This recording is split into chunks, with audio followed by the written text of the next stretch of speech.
কালারটা দেখবেন বেগুনি কালার, এটা হইছে আপনার sodium chloride, sodium chloride tank হইছে সোডিয়াম ক্লোরাইড। তারপর হচ্ছে আপনার ওইটা হইছে হাইড্রোক্লোরিক অ্যাসিড। হাইড্রোক্লোরিক মনে রাখার দরকার নাই, আপনার মনে রাখবেন এসিডের কালার দেন অনেকটা ইয়েলো হলুদ কালার। আমরা যদি কোনো সময় বলা হয়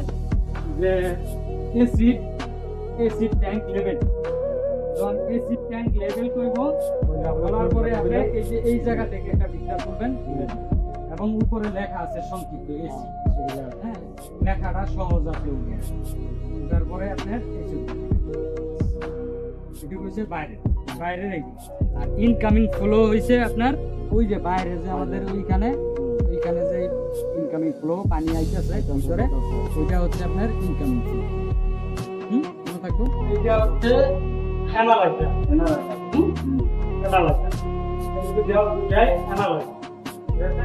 তারপরে হচ্ছে আপনার যদি বলে ডুসিং পাম্প ফ্লো, এটা হচ্ছে এই জায়গায় যদি আপনারা কয় যে ডুসিং পাম্প ফ্লো দেওয়ার জন্য, তাইলে আপনার এটার এখন তারপরে যদি আপনার একটা রিয়াকশন ফ্লো পেলে এই যে রিয়াক্টরের মধ্যে টিপ দিবেন, এই যে